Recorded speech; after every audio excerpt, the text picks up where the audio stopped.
So guys, जैसा कि हमने पिछले एपिसोड में देखा कि जियो यान को पता चल गया था कि उसकी रिंग में याओ लाओ की स्पिरिट थी जो कमजोर होने की वजह से पिछले 3 सालों से उसकी क्यू एनर्जी को सोख रहे थे। इसीलिए उन्होंने जियो यान की लेवल बढ़ाने का वादा किया था क्योंकि वो एक एल्केमिस्ट थे और उन्होंने उससे कुछ रॉ मटेरियल्स लाने के लिए कहा था। फिर अब हमें दिखाया जाता है कि जूनर जियो यान की माँ के कब्र के पास आती है और उन्हें प्रणाम करती है। वहीं जियो यान एक चट्टान पर बैठकर कल्टीवेशन कर रहा होता है। तभी जूनर उसके पास आती है। जियोयान उसे कहता है कि मैंने तुम्हें कहा था कि मैं अकेला रहना चाहता हूँ क्योंकि मैं खुद को ट्रेन करना चाहता था। जूनर उसे कहती है कि मैं तुम्हारा हौसला बढ़ाने के लिए यहाँ आई हूँ। जियोयान उसे कहता है कि मेरी जिंदगी के 3 साल बर्बाद हुए हैं मगर तुमने हमेशा मेरा साथ दिया, इसीलिए तुम्हारा बहुत बहुत शुक्रिया। जूनर उसे कहती है कि जब तक तुम अपनी लेवल को मेरे लेवल पर नहीं ले आते तब तक मैं तुम्हारे साथ हमेशा रहना चाहती हूँ। जियोयान उसे कहता है कि तुम बहुत शरारती हो। फिर उससे कहता कि मुझे कुछ पैसों की जरूरत है क्योंकि मैं कुछ चीजें खरीदना चाहता हूँ पर मैं अपने पिता को परेशान नहीं करना चाहता।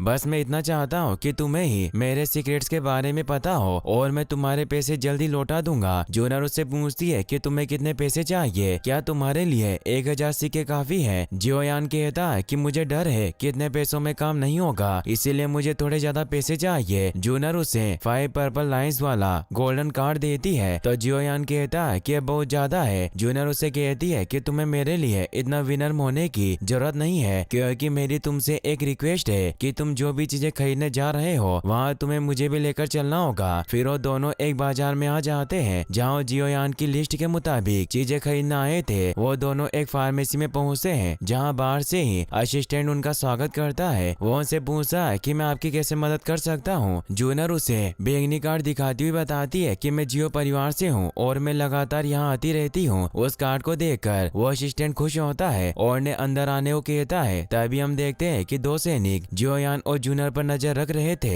असिस्टेंट उन दोनों को बताता है कि हमारी फैक्ट्री में आकर रॉ मटेरियल्स प्राप्त करना बहुत अच्छा है क्योंकि ऑक्शन हाउस से हमारे रिलेशनशिप बहुत अच्छे हैं, जिस वजह से आपको जो भी चीजें चाहिए वो यहाँ जरूर मिलेगी। यहाँ तक कि हमारे पास अंडरवर्ल्ड ब्लड क्रिस्टल भी मौजूद है। जियोयान जूनर से पूछता है कि अंडरग्राउंड ब्लड क्रिस्टल क्या है। जूनर उसे बताती है कि पूरे क्यू कॉन्टिनेंट में इसे एक रेयर मटेरियल माना जाता है। असिस्टेंट कहता है कि मैं तुम्हें इसके बारे में बाद में बताऊंगा, पर तुम अभी यहाँ क्या खरीदना आए हो। जियोयान उसे कहता है कि हमें 20 साल पुराने पर्पल आखिरी लीव्स के 3 टुकड़े और 5 साल पुराने बोन वाश फ्लावर के 2 टुकड़े चाहिए। जूनर कहती है कि आप इन दोनों चीजों को पैक मत करना क्योंकि हमें उनकी क्वालिटी चेक करनी है। तो असिस्टेंट वहाँ से इन मटेरियल्स को लेने चला जाता है। रिंग से याओ लाओ जियोयान को कहते हैं कि वास्तव में लड़कियां काफी स्मार्ट होती है पर मैं फिर से उन मटेरियल्स की क्वालिटी चेक करूंगा। अब असिस्टेंट उन्हें पर्पल आखिरी लीव्स के 3 टुकड़े और बोन वॉश्ड फ्लावर के 2 टुकड़े दिखाता है। जियोयान रिंग की मदद से उनकी क्वालिटी चेक करता है और वाकई उनकी क्वालिटी अच्छी होती है। वो असिस्टेंट बताता है कि इनके 2000 सिक्के हुए और जियोयान से पूछता है कि आपका इतने महंगे रॉ मटेरियल्स को खरीदने का क्या उद्देश्य है। जियोयान कहता है कि एक सीक्रेट है जो मैं आपको नहीं बता सकता।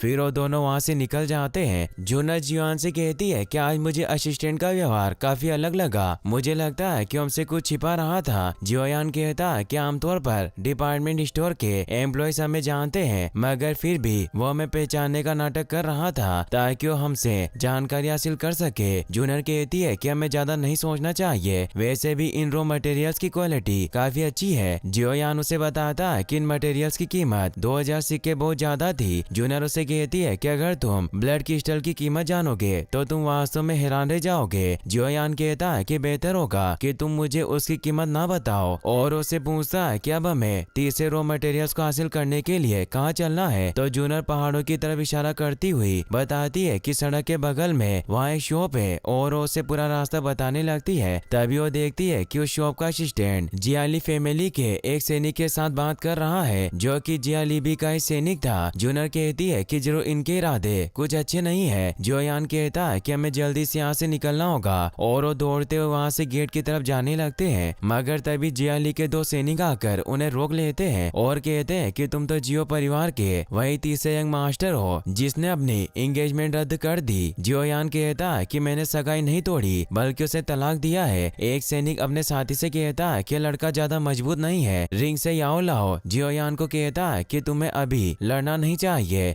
बल्कि इन रॉ मटेरियल्स को बचाना चाहिए। तो जियोयान जूनर को लेकर वहाँ से भागने लगता है। वो सैनिक उनका पीछा करते हैं मगर जियोयान और जूनर तेजी से आगे निकल जाते हैं, जिससे उन्हें चकमा देने में कामयाब हो जाते हैं। जियोयान काफी थक जाता है और वो जूनर से कहता है कि मुझे उम्मीद नहीं थी कि वो बुढ़ा जिया ली भी हम पर हमला करने के लिए इतना उतावला होगा। जूनर कहती है कि हम जिस स्टोर में सामान खरीदने जाते थे वहाँ के लोग उनसे मिले हुए होंगे, इसीलिए हमें दूसरे स्टोर को खोजना होगा। जियोयान कहता है कि हमें ऐसी दुकान खोजनी चाहिए जिसे जियो फैमिली के द्वारा कंट्रोल किया जाता हो। फिर वो दोनों वहाँ से निकल जाते हैं। वहीं जिया ली का बेटा याओ भी बाजार में आ जाता है, जहाँ एक आदमी उसे टकरा जाता है। तभी उसके सैनिक आकर बताते हैं कि हम जियोयान को पकड़ने में असफल रहे। तो उसे बहुत गुस्सा आता है और वो जिस आदमी से टकराया था उसे दूर फेंक देता है। इससे डरकर वो सैनिक उससे माफी मांगते हैं। तभी एक दूसरा सैनिक याओ से कहता है कि सियोपा पिलांग फार्मेसी में हमें जो जानकारी मिली उससे हमें पता चला कि जियोयान ने कच्चा माल खरीदने के लिए 2000 सिक्के दिए हैं। याओ कहता है कि जरूर जियोयान ने किसी एल्केमिस्ट को काम पर रखा है। सैनिक बताता है कि हमें जासूसों से इस बारे में अभी कोई जानकारी नहीं मिली। याओ कहता है कि हमें जियोयान को पकड़ना होगा और जब मेरे पिता का इस बाजार पर कब्जा हो जाएगा तो मैं सभी गरीब लोगों को यहाँ से बाहर निकाल दूंगा। वहीं जूनर और जियोयान एक और शॉप पर पहुंच जाते हैं जहाँ से इन्हें इविल कोर हासिल करना था। दुकानदार उन्हें बताती है कि कोई भी दवाई बनाने में इविल कोर एक मुख्य इंग्रेडिएंट होता है और उन्हें फर्स्ट लेवल का third young Lord evil core दिखाती है। जियोयान उसे देखकर हैरान रह जाता है और कहता है कि मॉन्स्टर कोर है और मैंने ऐसे कई लोगों के ग्रुप्स के बारे में सुना है जो मॉन्स्टर कोर को हासिल करने के लिए राक्षसों का शिकार करते हैं और इनसे ही उनका जीवन व्यापन होता है। तो शॉपकीपर उन्हें बताती है कि वो लोग एक महीने में सैकड़ों से अधिक जादुई राक्षसों का शिकार करते हैं, लेकिन वो अपने घर बहुत कम जादुई कोर ला पाते हैं, इसीलिए कोर निश्चित रूप से बहुत दुर्लभ है। जूनर उससे पूछती है कि क्या सैकड़ों जादुई राक्षसों में इस मॉन्स्टर कोर को ढूंढना इतना मुश्किल होता है। तो वो बताती है कि बहुत कम जादुई राक्षसों में ये कोर पाया जाता है। तभी उन्हें हमले की आवाज सुनाई देती है, इसीलिए जियोयान बाहर देखने जाने लगता है। जूनर को उसकी फिक्र होती है मगर जियोयान उसे कहता है कि तुम मैजिक कोर खरीद कर सीधे घर जाओ और वो बाहर खड़े गार्ड से पूछता है कि क्या हुआ। तो वो बताता है कि जियाली के परिवार के 2 सैनिक लोगों को परेशान कर रहे हैं। तो जियोयान उसे कहता है कि तुम हमारे गार्ड को इस बारे में रिपोर्ट करो, मैं उन्हें देखने जाता हूँ और उस तरफ निकल जाता है। वहीं जियाली के वो 2 सैनिक एक जगह बैठे बातें कर रहे होते हैं। वो कहते हैं कि हमारा शिकार आने में बहुत देर लगा रहा है, अगर वो जल्दी नहीं आया तो यहाँ जियो परिवार के सैनिक आ जाएंगे। दूसरा सैनिक कहता है कि वो जियोयान जरूर आएगा और वो वॉशरूम जाने लगता है। तभी जियान एक पोस्टर को वहाँ बैठे उस सैनिक के ऊपर गिरा देता है और उसे पकड़ लेता है। फिर वो वॉशरूम में गए हुए सैनिक को भी पकड़ने जाता है मगर वो पहले ही वहाँ पर आ जाता है और वो के सैनिक भी आजाद हो जाता है। वो दोनों जियोयान को घेर लेते हैं तो जियोयान वहाँ से भागने लगता है। वो सैनिक जियोयान पर हमला करने की कोशिश करते हैं मगर वो उनके वार से बचता हुआ भागने लगता है। मगर याओ भी वहाँ मौजूद था जो अपनी पावर से जियोयान को पकड़ लेता है और से कहता है कि मुझे लगता था कि यंग मास्टर तुम्हारे पास कोई सीक्रेट स्किल होगी, पर तुम्हारे पास बहुत कम पावर है। अगर तुम मेरी पावर का सामना नहीं कर सकते तो तुम नालन को कैसे हरा सकते हो। और उसे दूर फेंक देता है मगर तभी वहाँ जूनर आ जाती है जो एक पोस्टर की मदद से जियोयान को बचा लेती है। याओ जूनर से कहता है कि तुम यहाँ से चली जाओ और अगर तुम चाहो तो तुम मेरी वाइफ बन सकती हो, मैं तुम्हारे साथ अच्छे से पेश आऊंगा। जियोयान को इससे गुस्सा आता है और वो कहता है कि जूनर के साथ तुम्हारी फ्लर्ट करने की हिम्मत कैसे हुई। याओ से कहता है कि जितनी मेरे पास पावर है उस हिसाब से मैं जूनर से शादी कर सकता हूँ। जूनर उसे कहती है कि कौन लड़की तुमसे शादी करना चाहेगी। तभी वहाँ जियो फैमिली के गार्डियंस आने लगते हैं, इसीलिए सैनिक याओ से कहते हैं कि हमें यहाँ से निकलना होगा। तो याओ अपने साथियों के साथ निकल जाता है। वो अपने पिता के पास जाकर उन्हें बताता है कि हमने बाजार में गड़बड़ी की मगर फिर भी यूनलेन सेक्शन ने कोई रिएक्शन नहीं दिया। जियोली कहता है कि इसका मतलब दोनों एक दूसरे से अलग हो गए। याओ बताता है कि जियोयान बहुत मूर्ख है, वो एक एल्केमिस्ट की मदद ले रहा है मगर फिर भी वो कमजोर है, इसीलिए हमारे लिए खतरा नहीं हो सकता। जियाली भी कहता है कि अगर जियोयान एक एल्केमिस्ट की मदद ले रहा है तो ये हमारे लिए खतरनाक साबित हो सकता है, क्योंकि अभी जियोयान नालन को नहीं हरा सकता, लेकिन अगर उसने एक एल्केमिस्ट की मदद ली तो मजबूत हो सकता है जिससे जियो परिवार शक्तिशाली हो जाएगा। याओ अपने डेट से पूछता है कि हमें क्या करना चाहिए। जियोली भी कहता है कि हमारे पास एक ही समाधान है कि हमें प्रॉब्लम को जड़ से ही खत्म करना होगा। वहीं हम जियोयान को उसके घर पर देखते हैं याओ लाओ जियो यान के द्वारा लाए हुए रॉ मटेरियल से मेडिसिन बनाने लगता है। वो अपने हाथों से डूची के फ्लो को बाहर निकालता है जो सॉलिड स्टेट में था। यह देखकर जियो यान हैरान होता है और ने कहता है कि ऐसा तो मेरे पिता भी नहीं कर सकते। याओ लाओ से बताता है कि मैं तुम्हें ऐसा करने की वर्क स्टेप बताऊंगा और तुम्हें याद रखना होगा कि डूची को कैसे कंट्रोल करना है। फिर वो उन तीनों मटेरियल्स को मिलाकर एक मेडिसिन बनाने लगते हैं और उसे एक दवाई में डाल देते हैं। जियो यान उन्हें कहता है कि सप्लीमेंट मेंटल स्ट्रेन प्रॉब्लम को सॉल्व कर सकता है मगर यह बहुत डिफिकल्ट लगता है। याओ लाओ से बताते हैं कि तुम्हें जल्दबाजी करने की कोई जरूरत नहीं है, तुम्हें एक नए सिरे से शुरुआत करनी होगी। तो जियो यान भी कोशिश करके डूची के सॉलिड स्टेट को अपने हाथ से बाहर निकाल लेता है। इससे याओ लाओ हैरान होते हुए कहते हैं कि तुम वास्तव में सॉलिड फायर को रिलीज कर सकते हो और उससे पूछते हैं कि तुम लेवल 3 डू एनर्जी के साथ सॉलिड फायर को रिलीज कर रहे हो। तुम्हें अपने हाथों पर डूची पावर को इकट्ठा करना होगा। जियो यान उसे महसूस कर पाता है। याओ लाओ कहते हैं कि तुम्हें अपनी हथेली के सेंटर पर फोकस करना होगा। जियो यान जब ऐसा करता है तो और ज्यादा सॉलिड फायर निकाल पाता है। याओ लाओ कहते हैं कि मैंने जितना सोचा था तुम उतनी सॉलिड फायर नहीं निकाल पा रहे हो, पर फिर भी तुम काफी अच्छी स्टेज पर पहुंच चुके हो। जियो यान इससे थक जाता है, इसीलिए याओ लाओ से आराम करने को कहते हैं। तभी जियो यान को चक्कर आने लगते हैं और उसे खून की उल्टियां हो जाती है। याओ लाओ को कुछ समझ नहीं आता। जियो यान को बहुत दर्द होने लगता है और वो नीचे लेट जाता है। याओ लाओ कहते हैं कि हम सिर्फ प्रैक्टिस कर रहे थे, तुम्हारा इतना बुरा हाल कैसे हो सकता है। अब वो जियो यान को अपनी पावर से ठीक करने लगते हैं। जियो यान बेहोश हो जाता है। याओ लाओ कहते हैं कि इस पावरफुल लड़के का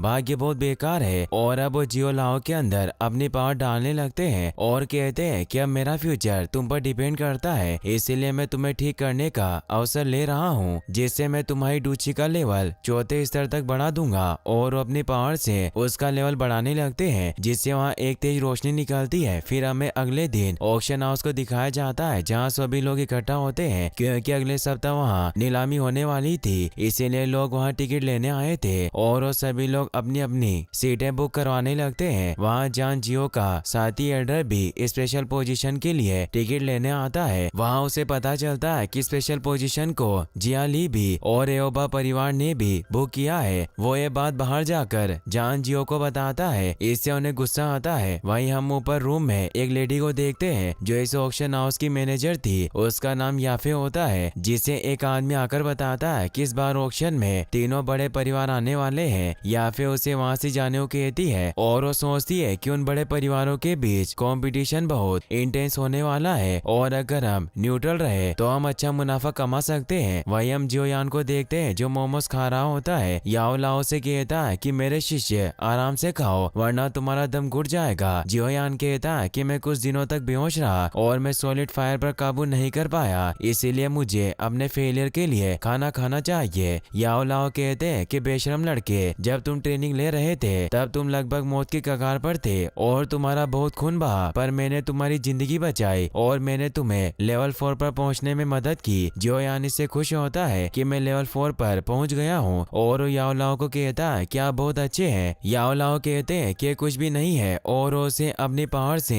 एक मोमो हवा में उठाकर दिखाते हैं। जियो यान पूछता है कि कौन सी स्किल है। याओ लाओ बताते हैं कि इनसिग्निफिकेंट स्किल वैक्यूम टेक्निक है। तभी याओ लाओ को उस मोमो के गर्म होने की वजह से दर्द होने लगता है। तो जियो यान उन्हें कहता है कि एक आत्मा आग पैदा कर सकती है लेकिन वो हीट से डरती है। तभी उसे पाम टेक्निक के बारे में कुछ याद आता है कि जब वो बाजार में गया था तब रास्ते में याओ लाओ ने उसे एक धातु का टुकड़ा खरीदने को कहा था और बताया था कि इस टुकड़े में डूची की पाम वैक्यूम टेक्निक शामिल है जिसका यूज मैं तुम्हें समय आने पर सिखा सकता हूँ, इसीलिए उसने उसे खरीद लिया था। जियो यान उस टुकड़े को देखकर सोचता है कि मैं इसके बारे में भूल ही गया था और वो याओ लाओ से कहता है कि तुमने कहा था कि तुम मुझे पाम टेक्निक सिखाओगे, इसीलिए तुम्हें अपनी बात रखनी होगी। याओ लाओ कहता है कि मैं तुम्हें नहीं सिखा सकता जब तक कि तुम मुझे मास्टर नहीं कहते। तो जियो यान एक मोमो को आगे करके मास्टर कहता है जिससे याओ लाओ से पाम टेक्निक सिखाने के लिए मान जाता है, मगर जियो यान उन्हें बताता है कि मैंने आपको मास्टर नहीं कहा बल्कि मैंने तो इस मोमो को कहा था। इससे वो गुस्सा होते हैं मगर वो खुद को शांत कर लेते हैं और मोमो के मसाले को बाहर निकालकर उसे बताते हैं कि पाम टेक्निक सीखने के बाद जब तुम मास्टर बनोगे तो तुम 1 टन से भी ज्यादा वजन के पत्थर को उठा सकते हो और अगर तुम उस पत्थर से अपने दुश्मन को मारो तो एक भयानक स्थिति बन सकती है और तुम्हारे दुश्मन का खून पूरी तरह से बह सकता है। जियोयान कहता है कि जल्दी मुझे ये टेक्निक सिखाओ। याओ लाओ उस मेटल प्लेट को ले लेते हैं और उसे कहते हैं कि plate palm of the vacuum technique के लिए बहुत उपयोगी है, इसीलिए तुम बहुत भाग्यशाली हो। इस प्लेट में कई पाम आर्ट्स है, साथ ही पाम फायर विंड की पावर भी।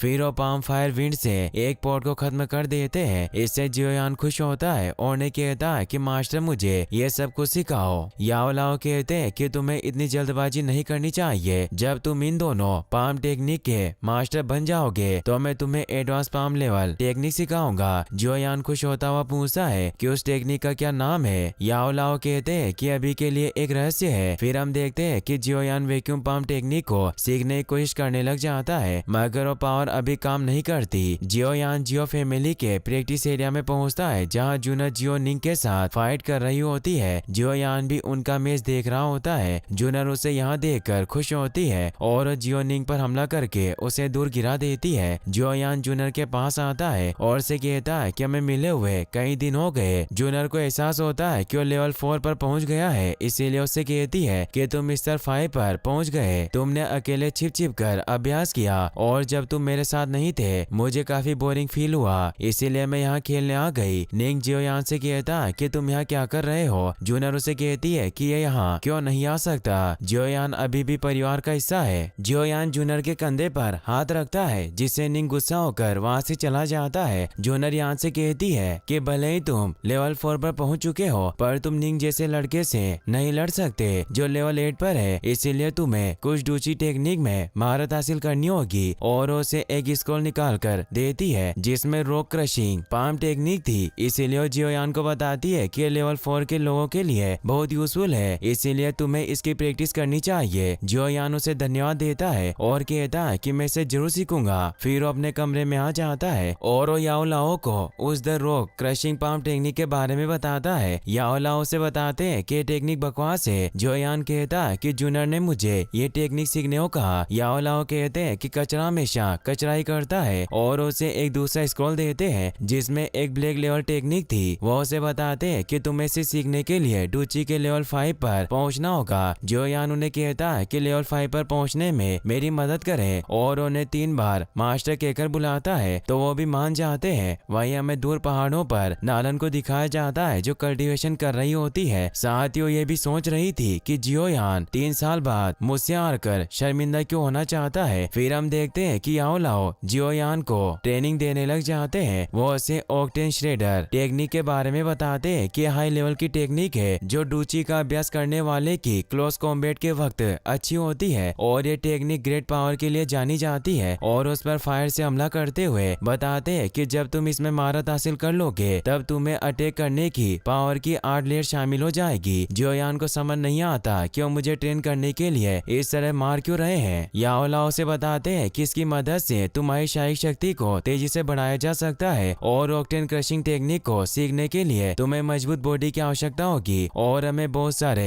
रॉ मेडिसिन की भी जरूरत पड़ेगी, इसीलिए तुम्हें अगली बार और ज्यादा शॉपिंग करनी होगी। जियोयान उन्हें बताता है कि अब तक मैंने जूनर के पैसे भी नहीं लौटा है और अब मैं और ज्यादा पैसे कहां से लाऊंगा। याओ लाओ से तेजी से मारने लगते हैं और कहते हैं कि मुझे इस बात की परवाह नहीं है, तुम्हें रॉ मटेरियल्स को प्राप्त करने का तरीका ढूंढना होगा। फिर हमें ऑक्शन हाउस को दिखाया जाता है जहाँ जियोयान भेष बदल कर पहुंच जाता है। उसने एक सोल से खुद को कवर कर लिया था ताकि कोई उसे पहचान न सके और वो अपने साथ उस सीरम को भी लेकर आया था जो याओ लाओ ने उसके लिए बनाया था। याओ लाओ से कहते हैं कि तुमने मुझे पहले क्यों नहीं बताया कि तुम इसे नीलाम करना चाहते हो। जियोयान कहता है कि हमारे पास और रॉ मटेरियल्स खरीदने के पैसे नहीं है और वैसे भी ये मेरे किसी काम का नहीं है, इसीलिए इसे रखना बेकार होगा और मुझे उम्मीद है कि स्पिरिचुअल एलिक्सियर हमारे लिए बहुत धन लाएगा। याओ लाओ कहते हैं कि तुम बहुत होशियार हो। जियोयान ऑक्शन हाउस के अंदर जाता है जहाँ याफे से मिलता है और उसे वो स्पिरिचुअल एलिक्सियर दिखाता है। याफे उसकी जांच करती है जिससे उसे पता चलता है कि प्रोडक्ट बिना किसी साइड इफेक्ट के बहुत हल्का है, इसीलिए रैंक 2 का एलिक्सियर होगा। और वो जियोयान से पूछती है कि क्या तुम सच में इसे नीलाम करना चाहते हो। जियोयान कहता है कि मैं चाहता हूँ कि आप इसे जल्द से जल्द नीलाम कर दे। तो उस एलिक्सियर को ऑक्शन में लेकर जाने लगती है और अपने साथ जियोयान को भी ऑक्शन हॉल में आने को कहती है। जियोयान भी उनके साथ जाने लगता है मगर याफे जियोयान यान का चेहरा देखने लगती है, लेकिन उसका हाथ पकड़कर उसे रोक लेता है और कहता है कि मैं अपनी पहचान को राज रखना चाहता हूँ। अब याफी ऑक्शन में उस स्पिरिचुअल एलिक्सर की बोली लगाने लग जाती है। उस ऑक्शन हॉल में जान लियो और जियाली भी आए हुए होते हैं। वो सभी को बताती है कि लीजेंडरी स्पिरिट एलिक्सिर ज्ञान को तेज करता है और स्पीड ऑफ रिफाइनमेंट को भी बढ़ाता है, इसीलिए आप इसे अपने बच्चों को जीनियस बनाने के लिए खरीद सकते हैं। और उसकी शुरुआती बोली 8,000 लगाती है। जियालीबी को पता था कि जान जियो अपने बेटे के लिए इसे जरूर खरीदेगा, इसीलिए इसकी कीमत 30,000 सिक्के लगाता है और ये कीमत बहुत ज्यादा थी। इससे सभी हैरान रह जाते हैं, मगर जान उसे अपने बेटे के लिए खरीदना चाहते थे, इसीलिए उसकी बोली 40,000 सिक्के लगाते हैं। जान जियो के साथ ही एडो ने समझाने की कोशिश करते हैं कि जियालीबी आपको फंसा रहा है, इसीलिए उसने इसकी कीमत बढ़ाई, लेकिन वो नहीं सुनते और उसकी कीमत को वापस दोहराते हैं और इससे ज्यादा उसकी बोली कोई नहीं लगाता। इसीलिए एलिक्सर अब जान जियो का हो जाता है और यहीं पर यह एपिसोड खत्म होता है। गाइस, अगर आप इसका नेक्स्ट एपिसोड भी जल्दी देखना चाहते हैं तो इस वीडियो को लाइक करने के साथ साथ चैनल को सब्सक्राइब जरूर कर लें। Thanks for watching.